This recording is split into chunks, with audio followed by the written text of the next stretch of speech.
الحمد لله نحمده ونستعينه ونستغفره ونؤمن به ونتوكل عليه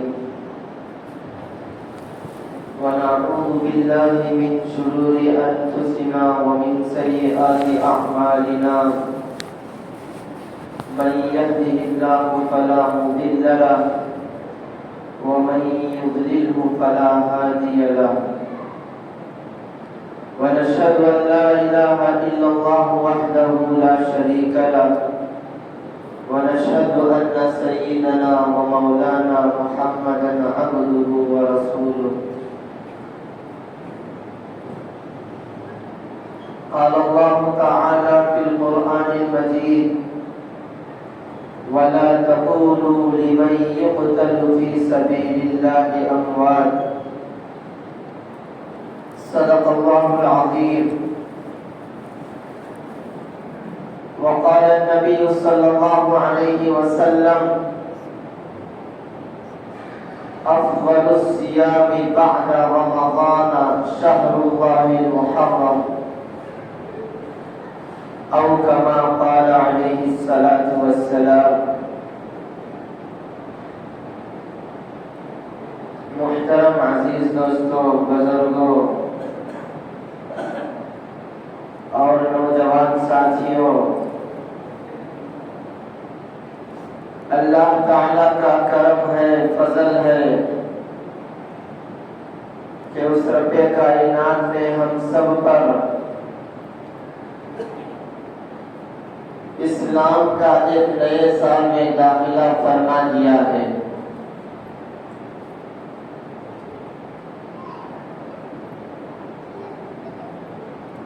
اور مسلمان ہونے کی حیثیت سے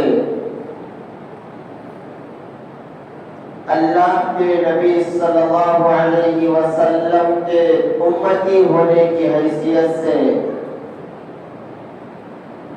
ہم سب کے لیے ضروری ہے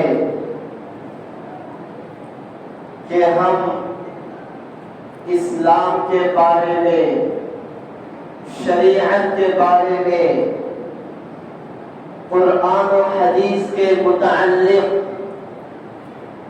کچھ سمجھ بوجھ رکھیں۔ ایسا نہ ہو کہ جو 50 سال 60 سال کی زندگی ملی ہے یہ ایسے ہی گزار کر دنیا سے چل بسے، اور وہاں جانے کے بعد آخرت میں پچھتاوا نہ ہو کہ ہم نے دنیا کی قیمتی زندگی کو، انمول زندگی کو ہم نے غفلت میں گزار دیا ہے، وہاں جانے کے بعد افسوس نہ ہو۔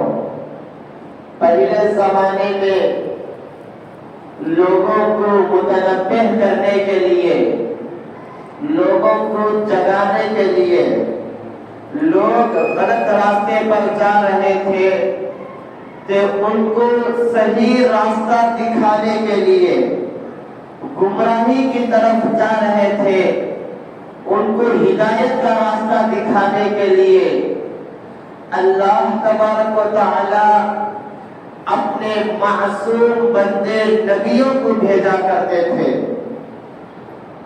ہر زمانے میں اللہ تبارک و تعالی نے نبیوں کو بھیجا ہے، اور نبی امت کو جگایا کرتے تھے، صحیح راستہ دکھلایا کرتے تھے، اور فرماتے تھے کہ تم جس راستے پر جا رہے ہو اگر وہی راستہ اختیار کرو گے تو جہنم میں چلے جاؤ گے، اگر ہمارا بتایا ہوا طریقہ، ہمارا بتایا ہوا راستہ، ہماری دامن کو پکڑ کر چلو گے، ہم کو امیر مانو گے، ہمارے پیچھے پیچھے آؤ گے تو انشاءاللہ ثم انشاءاللہ ہم آپ کو جنت میں پہنچا کر دم لیں گے۔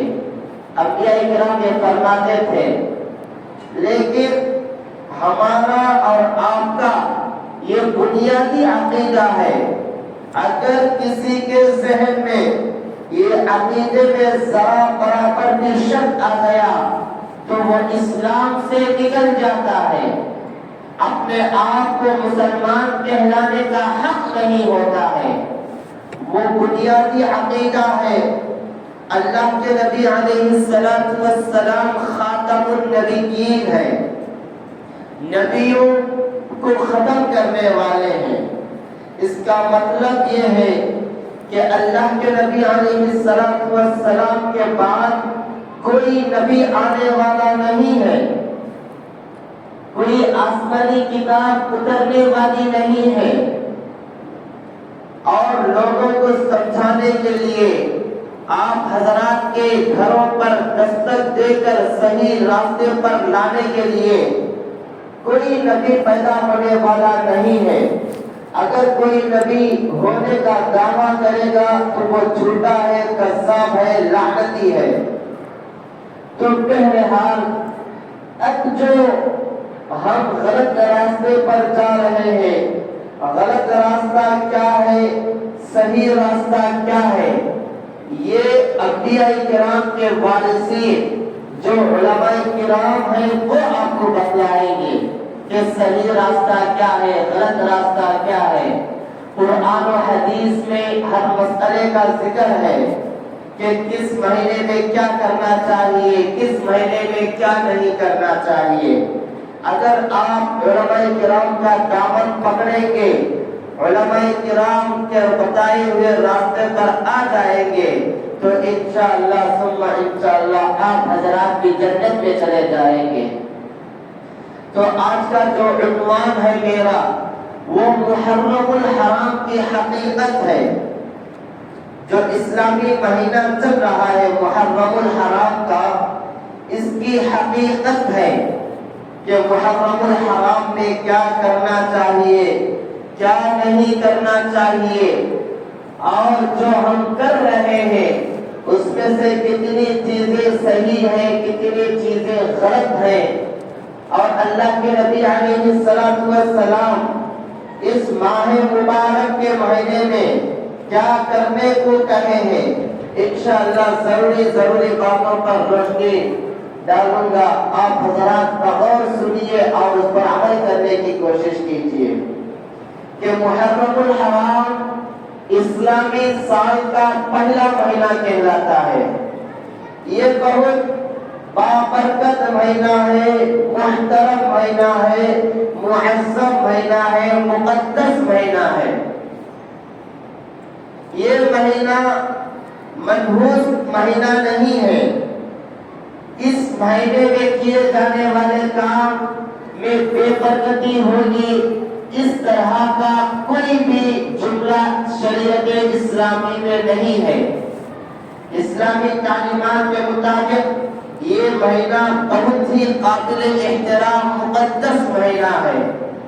بعض حضرات اس مہینے کو منحوس سمجھتے ہیں، غیر نہیں بلکہ مسلمان حضرات ہی اس مہینے کو منحوس سمجھتے ہیں اور برا سمجھتے ہیں.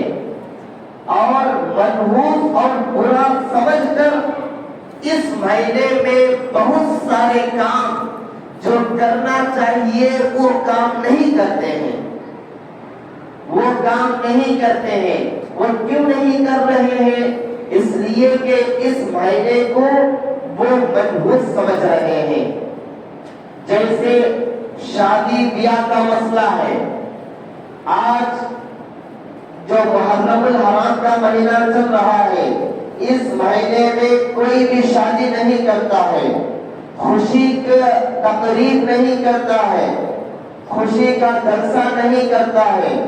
اس لیے کہ وہ سمجھتا ہے کہ اگر اس مہینے میں شادی کریں گے تو وہ بے برکتی ہوگی اور وہ شادی خیر کے بجائے نقصان میں پڑ جائے گی. یہ سمجھتے ہیں حضرات. لیکن اگر ہم تاریخ اسلام پڑھیں گے، اللہ کے نبی علیہ السلام کی زندگی کو پڑھیں گے تو اللہ کے نبی علیہ السلام نے اس مہینے میں کئی شادیاں کی ہیں، اس مہینے میں کئی شادیاں کیے ہیں۔ اگر منحوس ہوتا تو اللہ کے نبی کیوں کرتے؟ اور حضرت علی، حضرت فاطمہ رضی اللہ عنہا کا نکاح اسی مہینے میں ہوا ہے۔ اللہ کے نبی علیہ السلام کی دختر لختے جگر جو حضرت فاطمہ رضی اللہ عنہا ہے، ان کا نکاح اسی مہینے میں اللہ کے نبی علیہ السلام نے کرایا ہے۔ تو میرے بھائیوں، آپ بتلائیے کہ اگر یہ مہینہ منحوس ہوتا تو اللہ کے نبی اپنی بیٹی کا نکاح اس مہینے میں کیوں کرتے؟ اس مہینے میں اپنی بیٹی کا نکاح، لختے جگر کا نکاح اس مہینے میں کیوں کرتے؟ اس سے معلوم ہو گیا کہ یہ مہینہ منحوس مہینہ نہیں ہے، قابل احترام ہے، مقدس ہے، فضیلت والا مہینہ ہے۔ اس لیے ہم کو بھی چاہیے کہ جو ہمارے دل و دماغ میں جو زمانے جاہلیت کی ایک رسم و رواج ہے، جو پرانے حضرات جو دین کی ذرا برابر بھی سمجھ بوجھ رکھنے والے نہیں ہیں، نہ ان کو قرآن کی تعلیم کا کچھ پتہ ہے، نہ احادیث کی تعلیم کا کچھ پتہ ہے، نہ اللہ کے نبی صلی اللہ علیہ وسلم کی زندگی کا کچھ پتہ ہے، وہ ہمارے دلوں میں یہ بٹھا دیے ہیں، وہ ہمارے ذہنوں میں یہ بٹھا دیے ہیں کہ اس مہینے میں شادی نہیں کریں گے، اس مہینے میں خوشی کی کوئی بھی تقریب نہیں کریں گے۔ لہذا میری آپ حضرات سے گزارش ہے کہ اس کو نکال دیجئے ذہن میں۔ اگر تقاضا ہے، مناسب رشتہ جڑ گیا ہے تو آئندہ مہینے کے بجائے اسی مہینے میں نکاح کر لیجئے، اسی مہینے میں شادی کر لیجئے، تاکہ جو بدعت پھیلی ہوئی ہے وہ آپ حضرات کے ذریعے سے دور ہو جائے۔ اور اس مہینے میں بعض حضرات اپنے چارپائیوں کو الٹا کر دیتے ہیں اور کھانے پینے کے چیزوں کو الٹا کر دیتے ہیں اور اچھے کپڑے نہیں پہنتے، اچھے کپڑے نہیں پہنتے۔ یہ بھی دین اسلام میں اس کا کوئی بھی حصہ نہیں ہے، اس کے بارے میں کوئی بھی چیز نہیں ہے، بلکہ اسلامی تعلیمات سے کوسوں دور ہے یہ چیزیں۔ اور بعض حضرات جو اس مہینے کو منحوس سمجھتے ہیں، اس مہینے کو جو برا سمجھتے ہیں، ان کے برا سمجھنے کی وجہ میں آج آپ حضرات کو بتاتا ہوں۔ جو اس مہینے کو برا سمجھتے ہیں، وہ سمجھنے کی وجہ یہ ہے کہ ان کے نزدیک شہادت منحوس چیز ہے۔ شہادت یعنی اللہ کے راستے میں اپنی جان کو لٹا دینا، اللہ کے راستے میں شہید ہو جانا، شہادت کے مرتبے کو پا جانا، ان حضرات کے نزدیک منحوس چیز ہے، بہت برا ہے۔ اسی لیے وہ اس مہینے کو منحوس سمجھتے ہیں، اس لیے کہ اس مہینے کی 1 تاریخ کو سیدنا عمر فاروق رضی اللہ عنہ کی شہادت ہوئی ہے، اور اسی مہینے کے 10 تاریخ کو 10 محرم الحرام یوم عاشورہ کے دن نواسہ رسول حضرت حسین رضی اللہ عنہ کی شہادت ہوئی ہے۔ وہ ان شہادت کی وجہ سے اس مہینے کو منحوس سمجھتے ہیں، اور میں آپ حضرات کو بتاتا ہوں کہ شہادت کا کتنا بڑا درجہ ہے۔ صحابہ کرام فرماتے ہیں کہ اللہ نے ہم کو ایک ہی جان دی ہے، اگر اللہ تعالیٰ 2 جان دے دیتا، 3 جان دے دیتا تو میں 1 مرتبہ اللہ کے راستے میں شہید ہو کر پھر زندہ ہوتا، پھر اللہ کے راستے میں شہید ہو کر پھر زندہ ہوتا، پھر اللہ کے راستے میں شہید ہو کر پھر زندہ ہوتا۔ صحابہ کرام کے واقعات آتے ہیں، حضرت عمر فاروق رضی اللہ عنہ مستقل ہر فرض نماز کے بعد شہادت کے لیے دعا کرتے تھے، شہید ہونے کے لیے دعا کرتے تھے۔ اس لیے میرے بھائیوں، شہادت کوئی منحوس چیز نہیں ہے، اللہ کے راستے میں شہید ہونا یہ کوئی معمولی چیز نہیں ہے۔ ان کے بارے میں اللہ کے نبی علیہ السلام فرماتے ہیں وَلَا تَقُولُوا لِمَن يُقْتَلُ فِي سَبِيلِ اللَّهِ أَمْوَاتٌ بَلْ أَحْيَاءٌ وَلَٰكِن لَّا تَشْعُرُونَ۔ جو اللہ کے راستے میں شہید ہوتے ہیں، جو اللہ کے راستے میں اپنے آپ کو لٹا دیتے ہیں، آپ ان کو مردہ نہ کہو، آپ ان کو مردہ نہ کہو، بلکہ وہ زندہ ہے، لیکن تم بیوقوف نہیں سمجھ رہے ہو، تم کو اتنی سمجھ نہیں ہے کہ اللہ کے راستے میں شہید ہونے کا کتنا بڑا مرتبہ ہے۔ ایک صحابی کے بارے میں آتا ہے کہ وہ کھجوریں کھا رہے تھے، جنگ کا اعلان ہوتا ہے، جنگ کا اعلان ہونے کے بعد وہ اپنے آپ سے خطاب کرتے ہوئے فرماتے ہیں اگر میں یہ تمام کھجوریں کھاؤں گا تو شہادت ہونے میں تاخیر ہو جائے گی، لیکن تاخیر سے میں شہید ہوں گا۔ تو وہ کھجوریں وہیں رکھ کر اللہ کے راستے میں جا کر جنگ کرتے ہیں اور وہیں پر شہادت کا مرتبہ پا جاتے ہیں۔ تو میرے بھائیوں، شہید ہونا کوئی معمولی چیز نہیں ہے۔ اور ایک غلط فہمی اس مہینے کی یہ ہے کہ یہ مہینہ مبارک ہے۔ یہ مہینہ مبارک کیوں ہے؟ تو بعض لوگوں کے ذہنوں میں یہ بات بیٹھی ہوئی ہے کہ اس مہینے میں سیدنا حضرت حسین رضی اللہ عنہ کی شہادت ہوئی ہے۔ حضرت حسین رضی اللہ عنہ کی شہادت کی وجہ سے یہ مہینہ قابل احترام ہے، مبارک ہے، قابل تعظیم ہے، مقدس ہے۔ یہ بات 100% غلط ہے۔ یہ مہینہ حضرت حسین کی شہادت کی وجہ سے مبارک نہیں ہوا ہے، جب بلکہ اسلام آنے سے پہلے ہی یہ مہینہ مبارک مہینہ کہلاتا ہے۔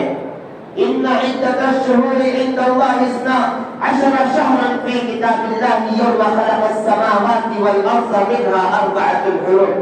جب اللہ تعالی یہ زمین کو بنایا، آسمان کو بنایا، ان دونوں کے درمیان کی جتنی چیزیں ہیں ان کو بنایا، تو اسی وقت اللہ تبارک و تعالیٰ نے 12 مہینوں کو بنا دیا ہے۔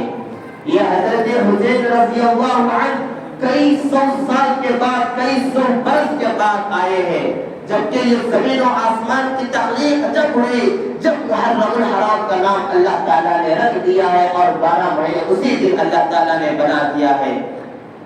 تو یہ غلط فہمی یہ بھی ہے کہ یہ محرم اس لیے نہیں ہے کہ اس میں حضرت حسین کی شہادت ہے، بلکہ ہم اہل سنت و جماعت یہ کہیں گے کہ مبارک مہینے میں، قابل احترام مقدس مہینے میں حضرت حسین رضی اللہ عنہ کی شہادت ہوئی ہے۔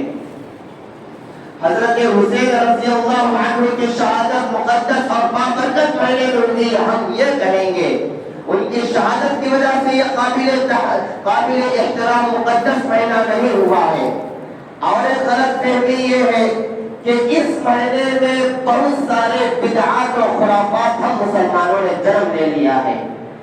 ہم مسلمان اس ماہ مبارک میں خاص کر عاشورہ کے دن، 10 محرم الحرام کے دن جو کام نیکی کے ہیں وہ کام نہیں کر رہے ہیں، جو کام عقل مند کرتے ہیں وہ کام نہیں کر رہے ہیں۔ جو بیوقوف احمق لوگ، شریعت کی کچھ بھی سمجھ بوجھ نہ رکھنے والے لوگ، جو بعد میں آ کر اپنی طرف سے دین کا جو حصہ بنا رہے ہیں، بدعت جسے کہتے ہیں، وہ کام ہمارے مسلمان حضرات بڑھ چڑھ کر اس میں حصہ لے رہے ہیں۔ اور اسی وجہ سے جہاں پر محرم الحرام زور و شور کے ساتھ منایا جاتا ہے، سفر کر کے وہاں پر جا کر تماشا دیکھتے ہیں۔ جبکہ یہ بات یاد رکھ لیجئے، زور، یہ رونا دھونا، سینہ چاک کرنا، کپڑوں کو پھاڑنا، 10 محرم الحرام عاشورہ کے دن اپنے آپ میں حضرت حسین آ گئے ہیں، یہ تصور کرنا، اور علاوہ میں گڑھا بنا کر اس میں جلا کر اس کے اوپر چلنا، اور وہاں پر لکڑیاں لے کر، پنجے بٹھا کر اور گھوڑے کی شکل اختیار کر کے بازار گلیوں میں گھومنا، یہ تمام کی تمام اسلام میں ناجائز ہے، اسلام میں حرام ہے، اسلام میں ناجائز ہے، اسلام میں حرام ہے۔ جبکہ سوگ منانا، غم کا اظہار کرنا، اسلامی تعلیمات کے مطابق مسئلہ میں آپ حضرات کو بتاتا ہوں. اگر کسی کا مرد انتقال ہو گیا، اگر کسی کا مرد انتقال ہو گیا، دنیا سے چلا گیا، تو اس عورت کے لیے 4 مہینے 10 دن عدت گزارنا، سوگ منانا، غم کا اظہار کرنا واجب اور ضروری ہے. اگر کسی کا انتقال، بات کو سمجھنے کی کوشش کرے، اگر کسی کا شوہر انتقال ہو گیا تو اس عورت کے لیے 4 مہینے 10 دن عدت منانا، سوگ منانا، غم کا اظہار کرنا واجب اور ضروری ہے. اس کے علاوہ اگر کسی کا بھائی انتقال ہو گیا، اگر کسی کا بہن انتقال ہو گئی، اگر کسی کی ماں انتقال ہو گئی، تو 3 دن سے زیادہ سوگ منانا، غم کا اظہار کرنا جائز نہیں ہے، جائز نہیں ہے اسلام میں. حضرت حسین رضی اللہ عنہ کی شہادت ہو کر 1400 سال ہو چکے ہیں، لیکن آج ہم غم کا اظہار کرتے ہیں، اور وہ غم کا اظہار بھی جس طریقے پر وہاں پر گناہوں کا بازار گرم ہو جاتا ہے. میرے بھائیوں، اگر آپ تاریخ پڑھیں گے، اگر حضرت حسین رضی اللہ عنہ کی شہادت کا اگر واقعہ پڑھیں گے، یا کسی صحیح عالم بزرگ عالم دین سے آپ حضرات سنیں گے، تو آپ بیٹھ نہیں پائیں گے، آپ کھڑے نہیں ہو پائیں گے، آپ کے آنکھوں سے آنسو جاری ہو جائیں گے. اس طریقے پر حضرت حسین اور حضرت حسین کے خاندان کو شہید کر دیا گیا. لیکن آج ہم اس دن عاشورہ کے دن 10 محرم الحرام کو ناجائز کام کرنے میں ذرا برابر بھی پیچھے نہیں ہٹ رہے ہیں، بڑھ چڑھ کر چنا منڈم جاتے ہیں. وہاں پر زور و شور کے ساتھ محرم الحرام، محرم عاشورہ کے دن منایا جاتا ہے. وہاں پر عورت مرد اور عورتوں کا اختلاط ہوتا ہے، یہ بالکل حرام ہے. جو کام محرم کے حوالے سے کر رہے ہیں، سب کے سب ناجائز، سب کے سب حرام ہے. کل قیامت کے دن حضرت حسین میدان محشر میں آپ کا گریبان پکڑ کر کھڑے ہو جائیں گے کہ میری وفات کا دن آیا اور تو وہاں پر ناچ رہا تھا، گا رہا تھا، باجے ڈھول باجے ہو رہے تھے. کیا میری وفات کے دن تو نے کتنے پارے پڑھ کر بخشا؟ میری وفات کے دن قرآن کا کتنا حصہ پڑھ کر تو نے مجھے بخشا ہے؟ میری وفات کے دن. اور ایک بات یاد رکھیے، جو محرم الحرام کے کرنے کے کام ہے وہ علماء کرام آپ کو بتائیں گے، وہ کیجئے. گناہ کے کام کرنے سے باز آ جائیے، گناہ کے کام کرنے سے باز آ جائیے.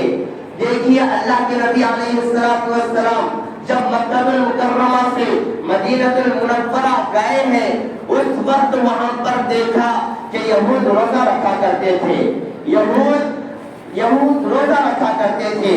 اللہ کے نبی علیہ السلام نے فرمایا کہ تم روزے سے کیوں ہو؟ تو یہودیوں نے کہا آج کا دن بہت اچھا دن ہے، آج کا دن بہت اہمیت کا دن ہے، اس لیے کہ آج ہمارے حضرت موسیٰ علیہ السلام اور ان کی قوم بنی اسرائیل کو فرعون ظالم و جابر بادشاہ فرعون سے نجات ملی ہے عاشورہ کے دن، اس لیے ہم شکرانے کے طور پر روزہ رکھ رہے ہیں. میرے بھائیوں دیکھو، مسلمان نہیں ہے بلکہ یہود ہے، وہ شکرانے کے طور پر روزہ رکھ رہے ہیں اللہ کے لیے.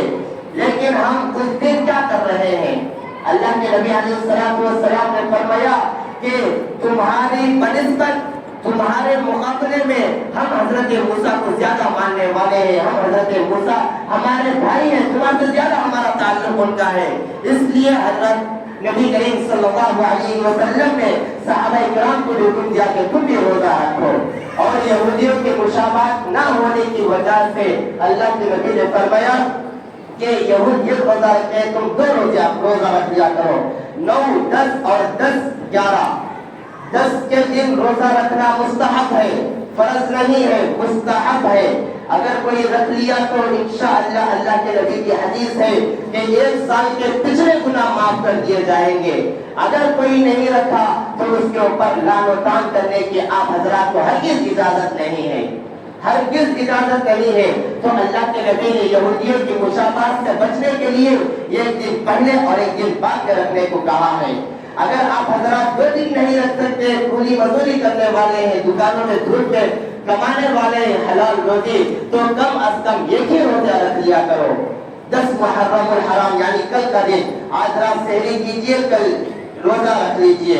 اللہ تعالیٰ سے دعا کریں کہ اللہ تعالیٰ ہم سب کو عمل کرنے کی توفیق عطا فرمائے, جو کرنے والے کام ہے وہ کرنے کی توفیق عطا فرمائے, اور برائیوں سے کوسوں دور رہنے کے اللہ تعالیٰ ہم سب کو توفیق عطا فرمائے. آمین. وآخر الدعوانا الحمدللہ رب العالمین. جو حضرات سنت نہیں پڑھے وہ سنت نہیں پڑھے.